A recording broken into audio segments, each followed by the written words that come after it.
All right, we're on. We're on in one quarter. Let's get this one going. The screen capture. Hello, before the microphone. Did it this time? Here we go. Screen capture, camera, and microphone, all going at the same time. Let's see if my computer seizes up. Anyway, what a morning. This is show 47. It's going to be late, of course, because we're recording this at 10:30. It's got to be up in an hour and a half, and we've got an hour to talk. Go up busy.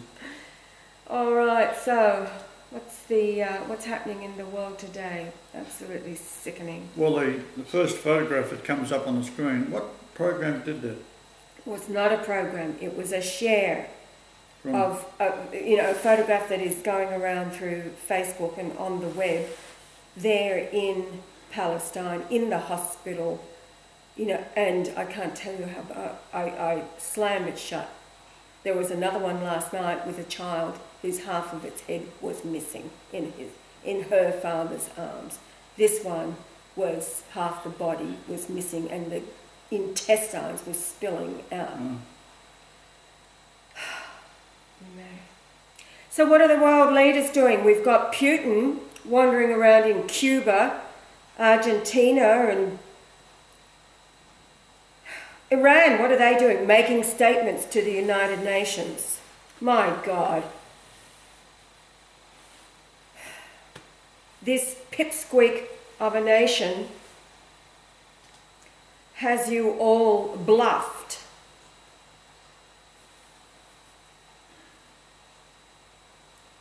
It is quite astounding how people who call themselves Christians are not saying anything. Well, they register their complaint to the United Nations, which is like putting your hand up in a classroom of 1,000 and going, I object. Hello, in a whisper. I'm stunned at Egypt. They have actually closed off the supply lines into... Oh, that was ages ago. That was while we were there. That's all done in history. The whole world is fucked. None of you are worth saving. None. I tell you who are. The wake-ups on cyberspace. It's the little people screaming. What are you world leaders doing? You're all Satanists. Yeah, well, they put on a good show, don't they? Look at Putin. Oh, he's a lovely man. Yeah, what did Jesus do? He went in and turned over the tables. I tell you what. Well, I've just tweeted to all the Israeli embassies around the world and to Netanyahu himself. If somebody can get me his phone number out there, please get it to me. It seems Putin can talk to him. What did they talk about? It's all up there on the Kremlin website. Oh, Prime Minister of, whatever, Putin talks to the Prime Minister of Israel. So how effective is it? Hello? What the world does not understand, or you leaders out there, are you so thick? You are in the judgment seat. Not the people who have been rendered powerless, or think they have been rendered powerless, the ones that are yelling and screaming, like this.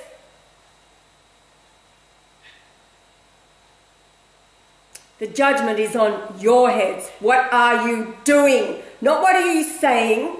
Not Iran sitting back there, oh, we have never invaded anybody. Well, it's time you bloody well did. Take them out. They are rabid dogs. However, it might just be that the rabid dog, because it has ego and it has everything else, will stand up and announce the Christ. Our Messiah, he is here. Hello?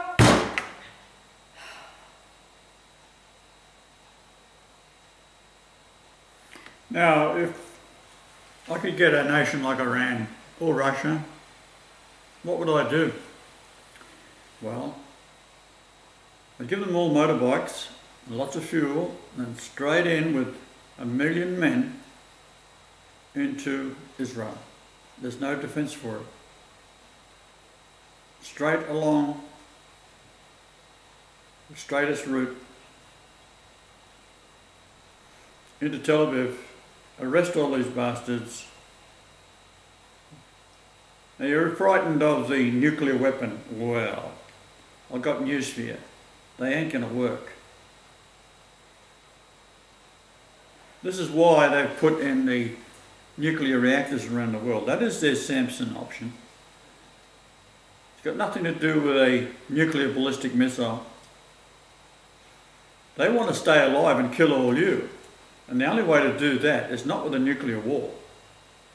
It is with Fukushima and the likes of Fukushima and the Suknet virus that they put into them through the, of course there's always the Israeli companies that are the security companies for these installations, just like it was on 9/11, just like it was in Fukushima.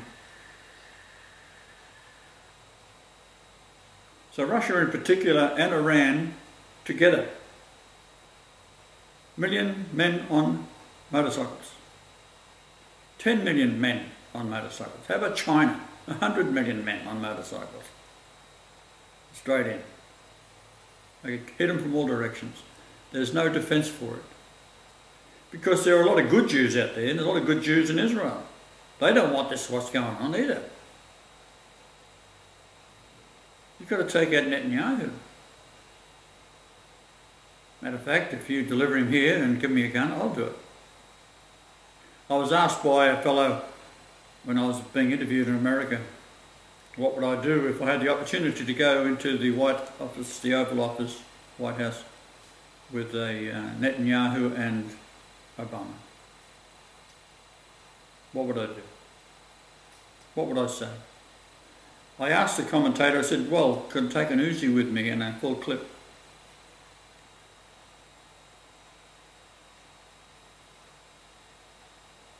Are you listening?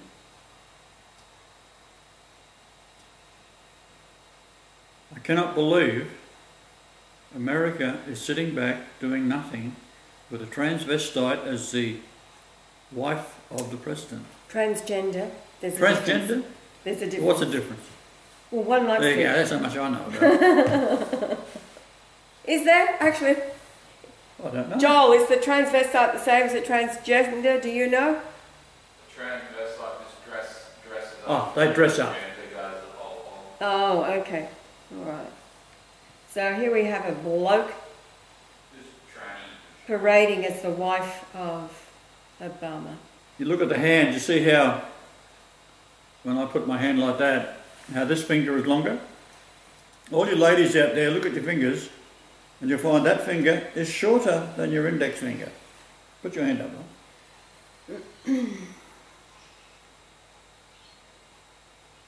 Mine's about the same.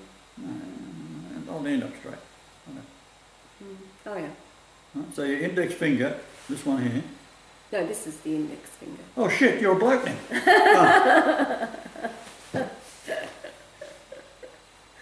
Oh. So you don't need rockets, you don't need nuclear weapons, you don't need none of that. You just need manpower with a gun. Now, no one's going to pull a gun on you when there's 100 million men walking in from China. It ain't going to happen. They're going to surrender on the spot because run away. There is one clause whether I would advise with an invasion of Russia or China. Take no prisoners. Whoever you see with a gun, shoot him. Get rid of him. No mercy. And Netanyahu, as soon as you see him, shoot him. Any of the generals, shoot them.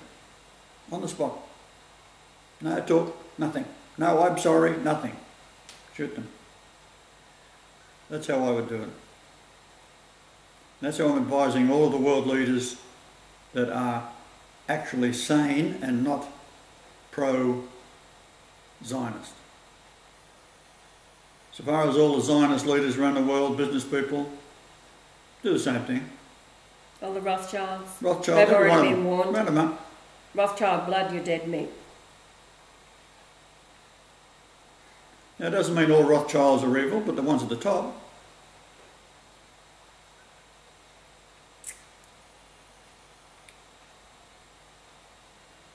So that's the state we're at this day.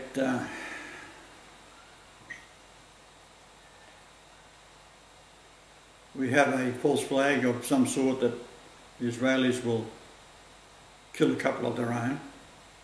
They've done it for years. These bombs that people say, oh, Arabs will walk into a restaurant and blow up a restaurant. It's Mossad. Mossad does it. In the Noahide laws and the Talmud, it's quite clear that they will sacrifice every so-called Jew on the planet so that they can take Israel and set up the Rothschild homeland, because it's a Rothschild who owns it. The Knesset was built by the Rothschild. We'll just go through a little list. This was compiled in 2008. It's over at the Whale website, and I posted it to my... What website is it? Whale.to. They have really good information. Whale, W-H or W-A? W-H. Well, it's on my Facebook. I posted it there earlier in the week. Tanya Churchill, who was half Jewish, leaked intelligence to Germany that Tanya carried munitions, and then it was sent in a U-boat infested area. The ship was supposedly torpedoed and a massive bomb exploded, killing 1,200. This set the stage for Wilson to bring the USA into World War II at a later date. Kristallnacht, when government officials were away, Jewish paid thugs went on a rampage in Berlin and some border town. Nazis were blamed and world opinion favoured the Jews. Bromberg massacre, an estimated 58,000 German civilians lost their lives in the massacres carried out prior to the 1939 invasion. A website on the atrocity at Bromberg explains how Polish Bolshevik Jews massacred 5,500 Germans on one bloody Sunday in 1939. This was the flashpoint for the Polish invasion. This is when Hitler was standing up and saying to the democracies, what are you doing about the Danzig, about the German people being slaughtered by the Jews? They did nothing, of course, and then once Hitler went in, cleaned it up, Britain declared war on Poland. The King David Massacre, July 22nd, 1946. Jewish terrorists blew up a hotel and killed 91 British soldiers and blamed the atrocities on Arabs.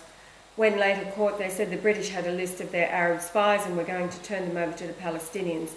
The goal of the false flag was to pit the British against the Palestinians.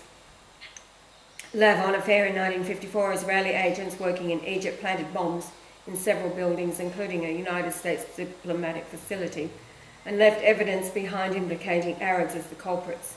The ruse would have worked had not one of the bombs detonated prematurely, allowing the Egyptians to capture and identify one of the bombers, which in turn led to the roundup of an Israeli spy ring. RFK, that's Robert Kennedy assassination, June 1968, is shot by a PLO busboy named Sirhan Sirhan. Kennedy was running for president and would have sought revenge over the Israeli killing of his brother. The use of a Palestinian was a little too Hollywood. Then the USS Liberty, June 6, 1967. 6 fighters, 3 torpedo boats and 2 assault helicopters attacked the USS Liberty.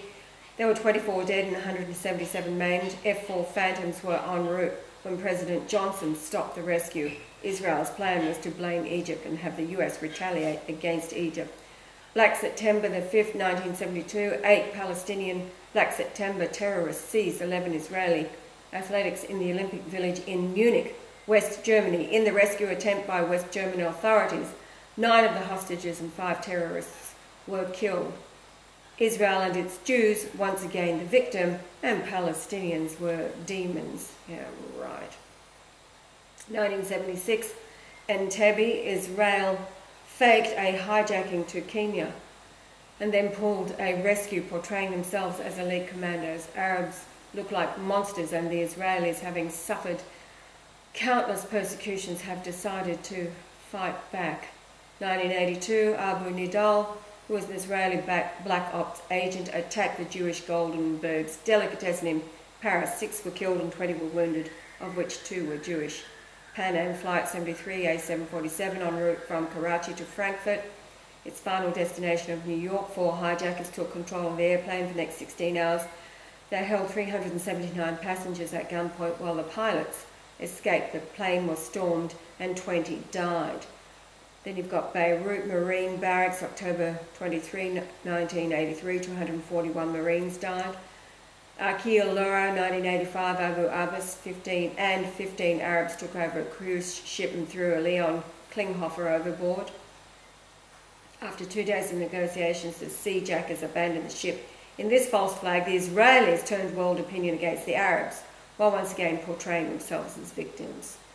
Then 1984, English woman shot. Zionist Jews staged a protest outside the Libyan embassy in London. Approximately 25 English bobbies were used for crowd control. During the middle of the demonstration, a shot rang out and a female bobby named Yvonne Fletcher was hit and killed. The shot came from a building used by the Mossad to spy on the Libyan embassy, but the newspapers overlooked that. So then you've got Alia Airliner, 1985, Lockerbie, December 1988, Amia, 1992, Luxor, Egypt, an attack in which 58 foreigners, most of them Swiss, were killed, 71 killed in total. The Arabs blamed the Mossad. 6 gunmen disguised as police emerged from nearby cliffs and fired randomly at tourists.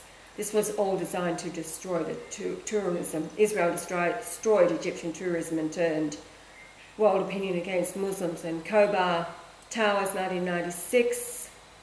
Karen A, 2000. Israel intercepted a ship. 2 airports attacked in 1985. La Belle Disco. The Oklahoma City Murray building, 1993. That was Mossad. Flight 840. TWA's flight flying from Rome to Athens with 115 passengers and 7 crew on board. And then the World Trade Center in 1993. Port Arthur massacre here in Australia, 1996. That was a 2-man Israeli counter-terrorism team, wounded 25 and killed 35 at a remote tourist. It only took them 90 seconds in the Broad Arrow Cafe to kill 20.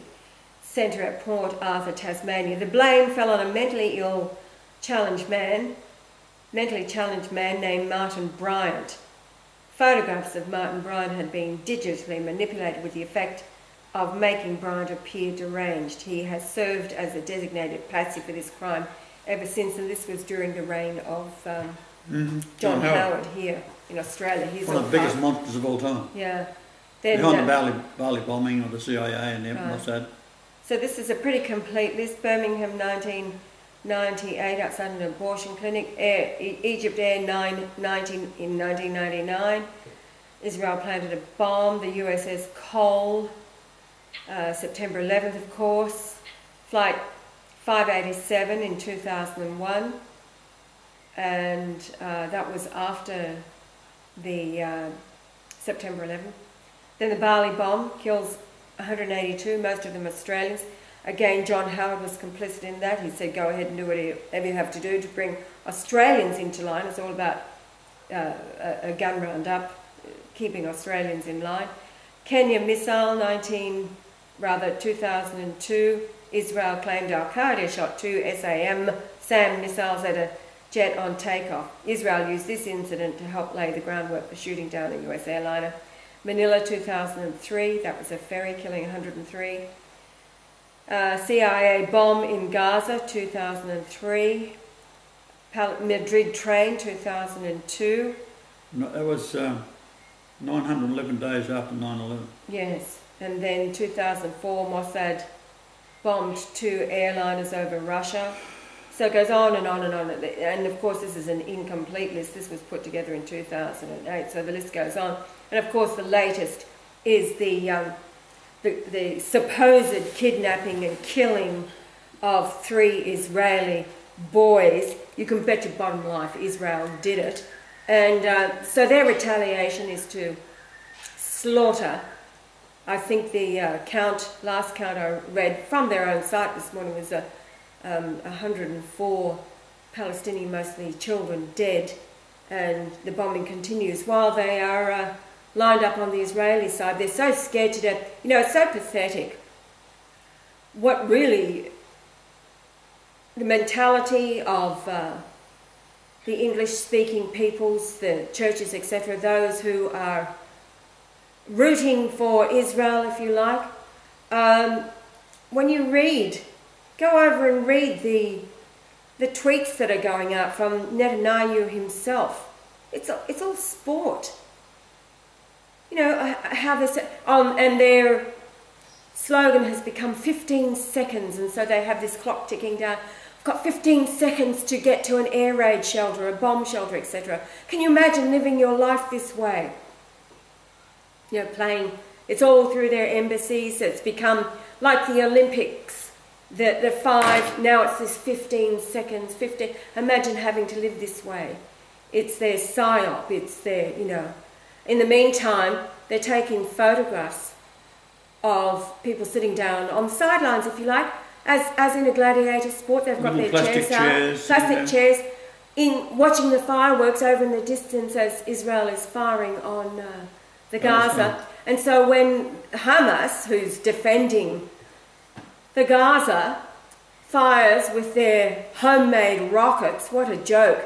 So what they have is, you know, you've got a rocket that would, you know, if it landed in this, and if it landed on my piano over there and exploded, we'd still continue talking here, uninterrupted, compared to what is being dropped on Palestine. Hello, this is like, you know, a mouse going up an elephant that is dropping its foot. That's what it's like. David and Goliath, whatever you like.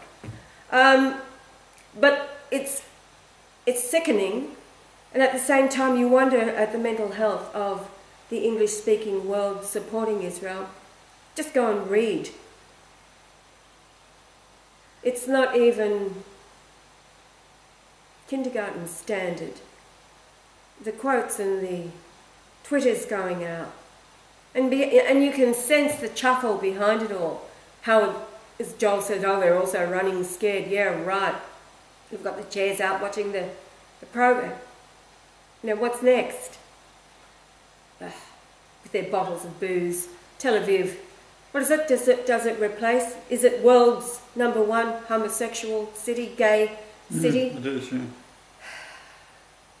Oh boy. Every perversion you can think of is there. Talk about sickening. And the Christians that are coming back. I have to tell you of the experiences with the Christians. Oh, I don't know who makes me feel worse. I tell you what, the Jews know what, they know what they are. They don't hide it. They laugh at the deception that they've pulled over everybody, the wool over their eyes, whatever it is. But the Christians, oh, Jesus is coming, you'll be left behind and you'll know why. This is, you know, replying to the Messiah, the Lord Jesus Christ, announced by Benedict. He is the Christ, the image in the shroud of Turin. You'll be left behind and then you'll know. Like they're waiting for this phantom fairy tale. That's where George Gan Swain's fairy tale. Brought to you by the Jesuits. The rapture theory, fairy tale, that was a Jesuit construct to get everybody to sit back, watch the games and believe that they're going to be saved. No, you're the first on the list to go, trust me. That's how sick you make us feel. You are the first to go. The angels have their instructions. The judgment is in. Yeah, that was quite a while ago. I decided what was going to happen. So, those that are sickened and screaming, and I appreciate. So what they've done is a New Zealand scientist many years ago put out a YouTube how a nuclear weapon can only be detonated at a certain moment in time when the sun is at a certain angle. What he wrote about at the time made sense. But things can go wrong in any equipment. For example, there was a 25-cent switch that blew up one of the Saturn rockets years ago. 25 million parts, one failed and it blew the rocket up.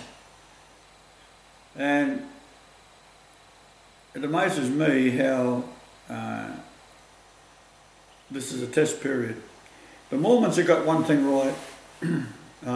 They believe that they will each one day have a planet. They're on the right track in that sense, that in my father's house there are many mansions. Well, I'm the father and I can tell you there's lots of mansions out there. And they are solar systems that are going to be full-blown creations like this one was. But can you imagine if the creation of the Earth had been duplicated over billions of planets right throughout the universe? What kind of free will would allow to occur? So you say, well, why is all these terrible things allowed to happen? Why does God let it happen? Well, I don't. You do. Here I am talking to you. It doesn't make any damn difference. All the proof in the world. I'm just doing another series of PowerPoints which give the sun location, moon location. At the time I was conceived and the time that I was born. This is 9/11, conception, 8 in the morning,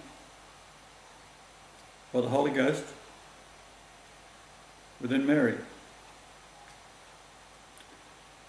So it was September the 11th, 3 BC. And then the birth, 280 days later, perfect gestation.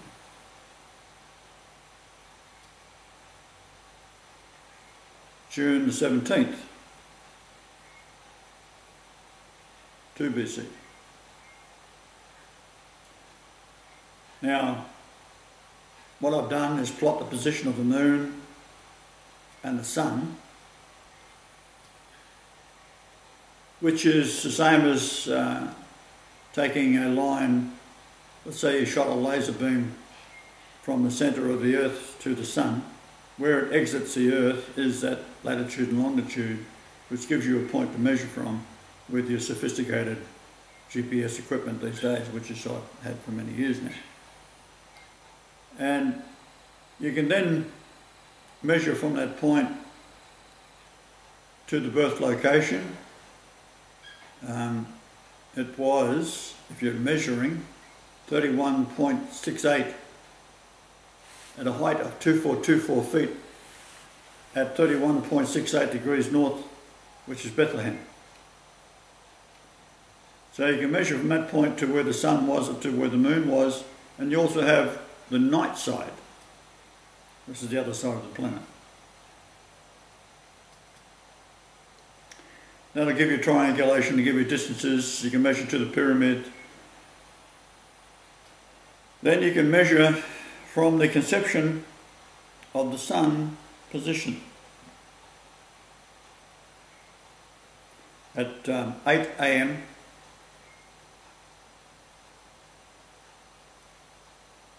on September the 11th, 3 BC, to my birth, January the 11th, 1944, sun position at 2:22. And that gives you the word perfection, fulfilled, completion, rise again, innocence, holy.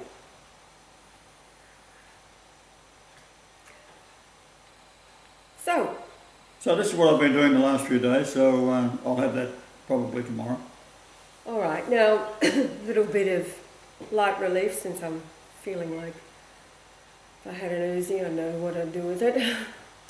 I'll do it with my bare hands if you give me opportunity.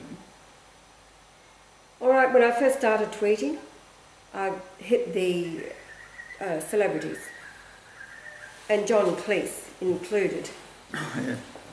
As you know, Yar's favourite movie is The Life of Brian.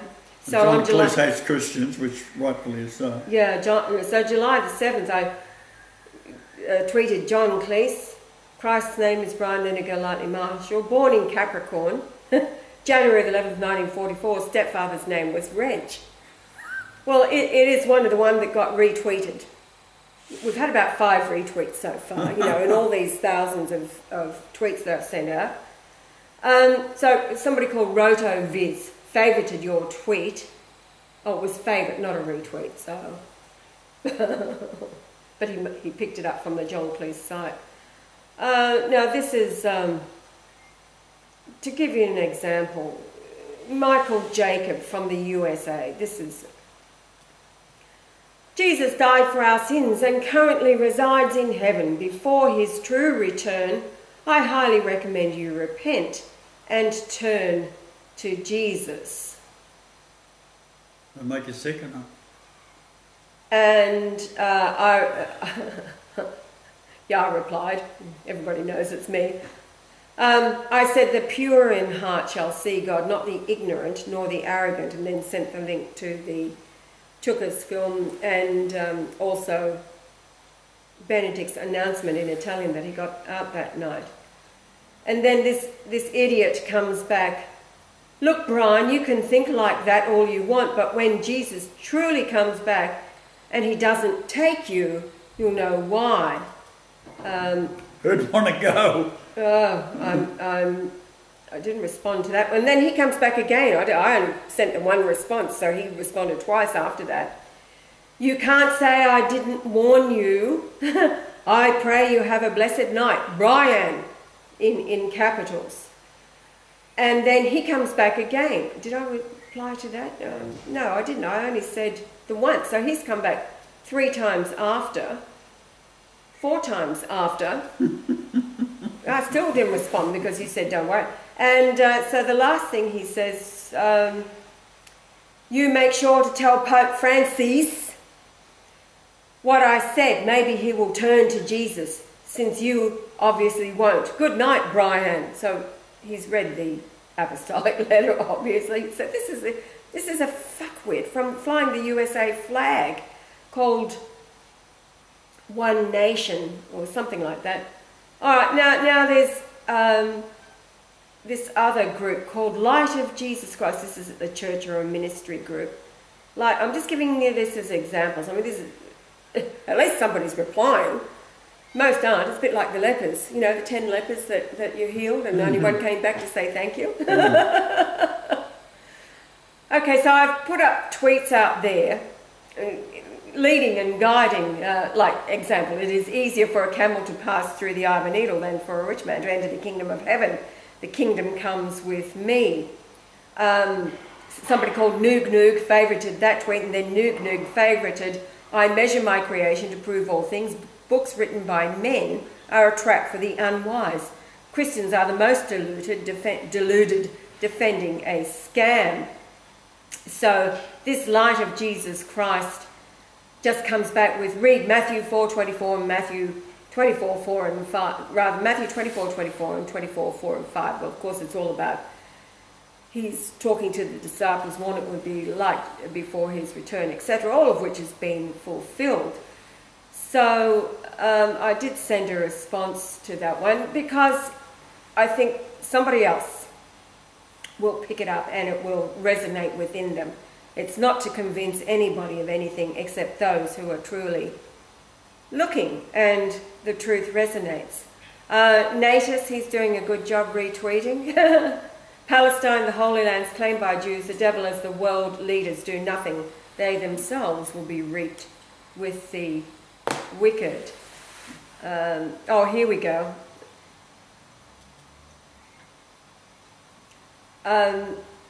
This idiot says, if we cut you open, it's blood and water that will come out of your body. Give your life to Jesus, the Messiah, and be saved. And then, what's that all about? Oh, look, you need salvation. Give yourself to the Messiah, Jesus. So it's the image of the beast that they are worshipping. So I respond to that again. But you've got to remember, these people that are responding, they haven't studied all the stuff. No, they haven't. No. Nor do they want to, because they're so consumed by the rectum Jesus, right? Yes. It's amazing. But this is after I've sent out the Apostolic letter. No, the movies. You know, like seeing is believing. The Chuka film and Benedict's. This is what these idiots are responding to. Oh, I agree.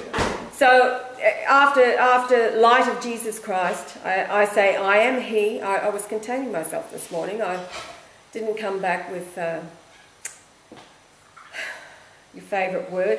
I am he. In this day, many say they do what they do for me. No wonder I get into trouble. Yeah, You do totally. all the talking and say it's me. That's it. But I always ask you, is this okay? I'm going to let it go.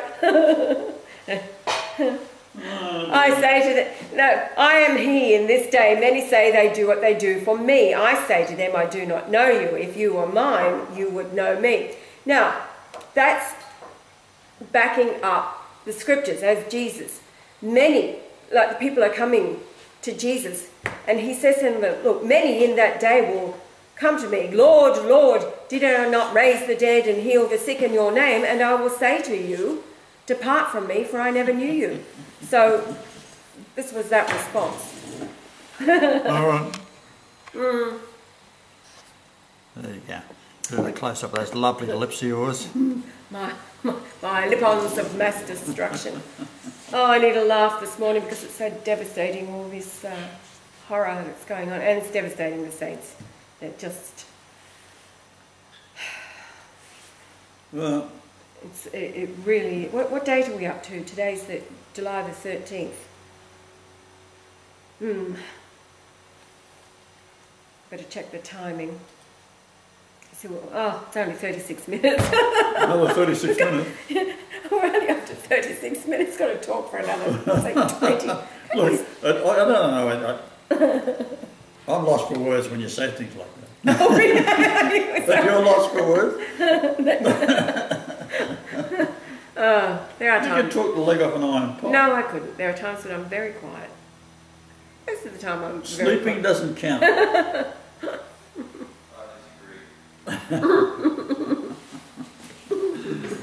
Oh, dear. Joel, do you have anything to contribute as our fill-in 20 minutes?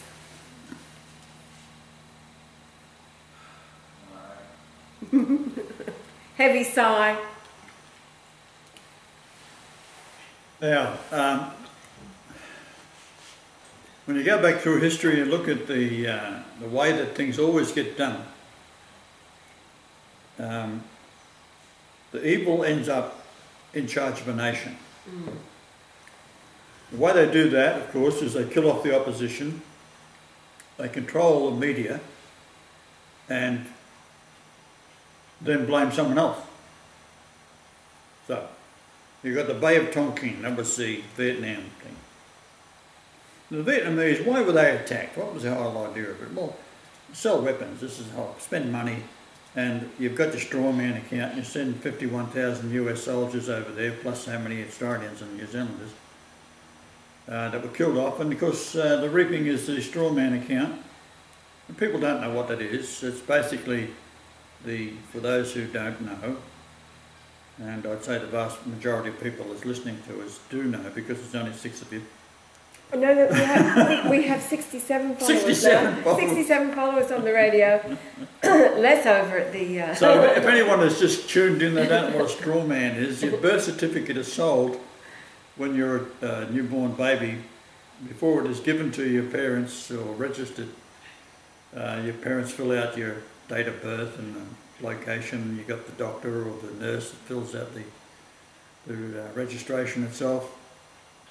And that is passed off to the registrar, and then from there they are bundled up together with all the other children born in the same week or whatever, take it into a court where a Freemason or a Jew sits and calls out the baby's name, and the baby doesn't answer, of course, because it's still in hospital with the mother or at home, and as the baby doesn't answer, it is then determined that the child is intestate, which means dead without a will. Now, it's a very odd thing when you think about it, dead without a will. What could that possibly mean? Well, the birth certificate is then sold, usually to a bank or a insurance company, one large corporation, Jewish of course, and then it's traded on the stock market. Now, when I was a child, £1 million was a lot of money in 1944. Would have been placed on the average child, and that money goes to the Australian Embassy or the British Embassy or the Canadian Embassy in Washington, and then an account is drawn up in your name called a straw man, and it's all in capital letters. Now what the capital letter indicates is that you're dead. So that's why when any correspondence comes from the government, it's in capital letters. If you go look at your driver's license, it's capital letters. If you look at the credit cards, they're in they're in capital letters. All your bank cards, FPOS, ATMs, all in capital letters. It means you're dead. So with the Vietnam War, for example, let's just take the Americans that died. 51,000 people died. Well, they might have ranged in age between, 20 to 35, 40 years of age. And each have a strawman account which pays out to the owner of the birth certificate. So if £1 million was invested in me, for example, because they know who I am, they're going to kill me big time. It was a lot more money than that. It's probably in the billions. And what I'd be worth today, dead to whoever owns and it's probably the Australian government who owns my birth certificate, is waiting and planning and plotting and failing to kill me. It's a big worry. Now I'm 70 years of age at the moment, and I've been stirring up the Australians, the Canadians, the Jews. I contacted the Mossad directly in Ottawa. I even told them where the best place to dump the body would be on Sprout Lake, where I was living at the time. That is 666 feet deep, which it is. I gave them latitude and longitude of it, and I put a rope and a cinder block in a canoe at the end of the dock and said, right, come and get me anytime. Well, they sent assassins and put bullets into the house. And of course I walked out and I sat down in my Pontiac Firebird I had, and I opened it up and I had a tape deck in it, and I was playing Johnny Mathis singing The 12th of Never. And I was sitting there with the light on in this darkness on a large property where the nearest house is quite a way away, and it was late at night, so all I had to do was walk up and put a bullet in the back of my head. Well, they put a couple into the house instead, trying to frighten me, right? It didn't work. I just kept on playing The 12th of Never. So later on they tried again with cyanide, and that was a complete and utter odd situation. Point being is they've been trying to kill me for a long time, and they've failed each time. They've tried to bleed me to death, they've put poison in my back, they've tried with heart attacks, they've tried with cyanide, they've tried with bullets. They tried to crash me off a cliff in a truck by spraying water on the hill that my truck would be driving down, and it's just locked up, and logging truck as well, and slid down the hill and off the cliff into a stand of trees, turning on its side, and I went off to heaven and was carried back by angels. You're the only one who can do it. Sorry. So this verified the date was August the 30th, 1950, when in the convent around lunchtime, the two lads were talking. One said Jesus was a Pharisee, and one said no, he wasn't, he was a Sadducean. They were about 9-year-old and I'm 6 years old.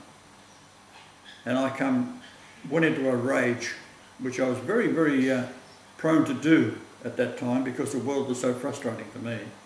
I had super intelligence and dealing with idiots all the time. And I rushed towards them ready to punch their lights out.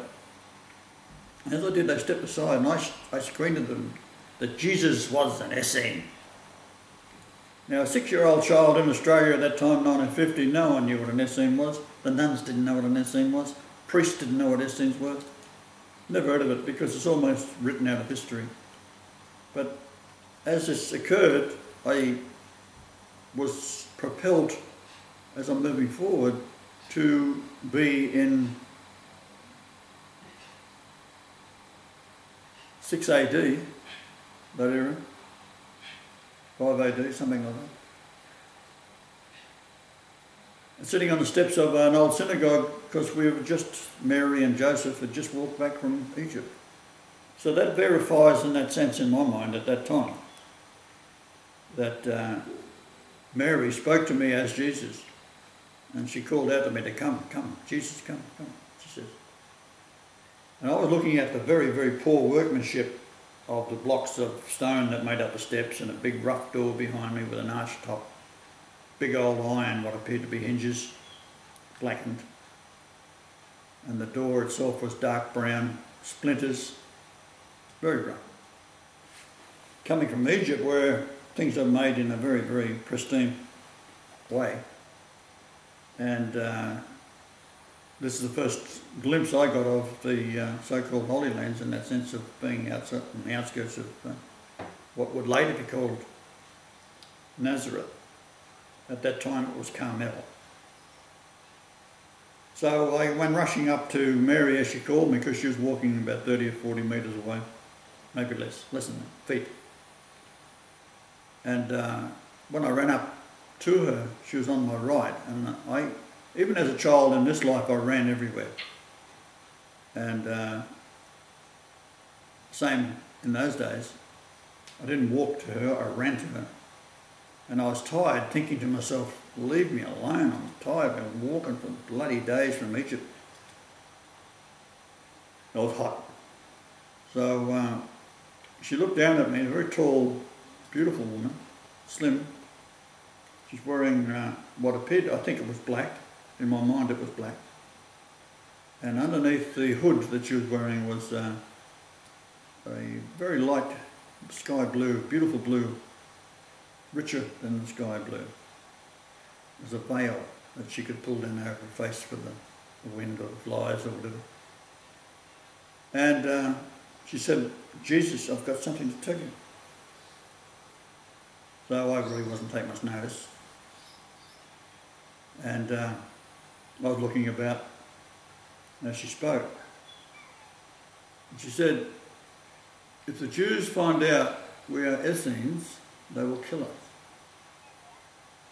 And I was looking back, and by that time, as I'm listening to her and then sort of slowly look back, Joseph must have just been walking out of the synagogue as I ran off, because by that time he was a few feet down off the steps and walking in a straight line towards us. A very big man, full bushy beard, grey bushy beard, grey and black, primarily grey.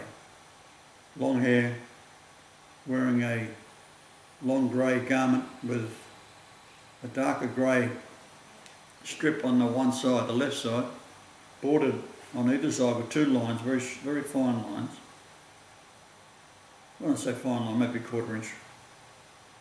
And I think they were red and black. Now, I don't think I could see them from that distance. What I am remembering is what I'd seen it up close from a previous time, because having seen them in it before. But I'm pretty sure they were red and black with a grey, darker grey, then red and black again, or black and red coming out, bordered. About 4 inches wide, that's about 100 mil for the English people. And from there, the vision changed. But when I say it's a vision, you've got to understand it's not like sitting there and having a vision in your mind. You're there at the time. You move from one dimension to another. So it's not a vision, it's a dimension change. And then the dimension changed again. And this time it was about 8 o'clock at night. And I've done this with the astronomy program to verify the dates and the times. So it would have been that evening. They are then, both of them, dressed in black. Now, what I assumed was that the entering into the area, which is primarily Essenes, but there's always Jewish spies, that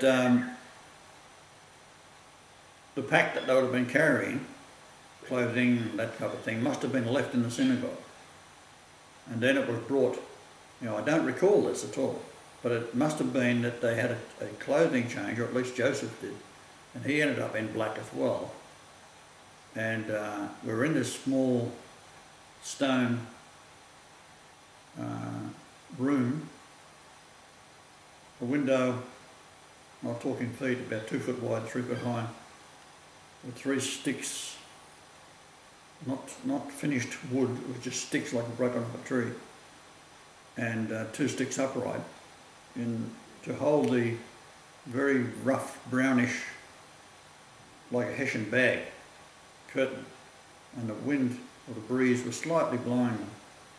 And I was looking out, I could see the moon and the moonlight on it, and Mary said to me, "Now we're going to see the high priest, don't follow us." Like, to me, it's when you say don't do it, I long to do it. That's the type of nature I was as a kid today, and then there's no difference. I am what I am. And they walked out the door, and the door was hinged on the left, so they opened the door inwards and then walked out in a little street, dusty, getting on to about 8 o'clock at night. The moon was coming down, it was high in the sky, and the shadow it was casting, they kept in the shadows of these buildings. Now, to me, you've got a huge man and a woman in front, and they're creeping off down the road to go see the high priest. I'm thought, how dumb are they? Like you want to draw attention to yourself, creep about. Instead of walking out with normal clothes on and chuckling and laughing and carrying on, no, they've got to make it look like they're spies and crawling upside in the shadows of this great big man hunched over with a woman in front of him, trying to keep in the shadows. Like, I thought that, like, again, I said I'm cursed for being around dumb people.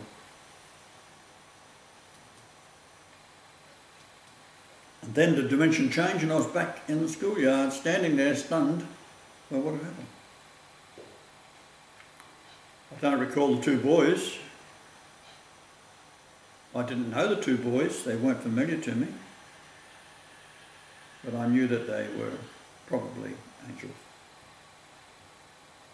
So that's the kind of thing I've had to put up with, and then, because now you're in like 1900 odd years later, you've got to deal with the insanity of these idiots. Now, when you tweet to them, darling, you get a strange, stupid reply all the time.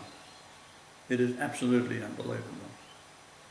Absolutely unbelievable. The people are so dumb. I mean, they were dumb then, but they're dumber today. Also, the people were bigger then, by the way. How are we going for time there, little precious one? Well, I think we should come to an end because Joel has to process and get it up, so... yes, well, we're at 53 minutes, so yesterday was a short one. Yeah, I got little stories like that I can talk. A lot of these things I sent off to the Pope, and he was expecting me to come back quoting scripture. Well, the hell with that. I was talking about the things that happened, like that. And he would sit up, and I can imagine the old guy sitting up in bed waiting for me to answer his emails. Because he decided it was best to have live email chat rather than a phone, which was a good idea because they're all recorded. And so Father Giuseppe said that the old man would be sitting up in bed trying to stay awake, waiting for me to return the email. Well, he loves getting, don't worry, he loves getting emails from, he loves hearing from you guys. Gets a spring in his step. Anyway, let's say goodbye. Hasta la vista. Hasta la vista. As I shut all 3 down now, what do I do first? Let's see, I can stop the screen recorder first. Yes.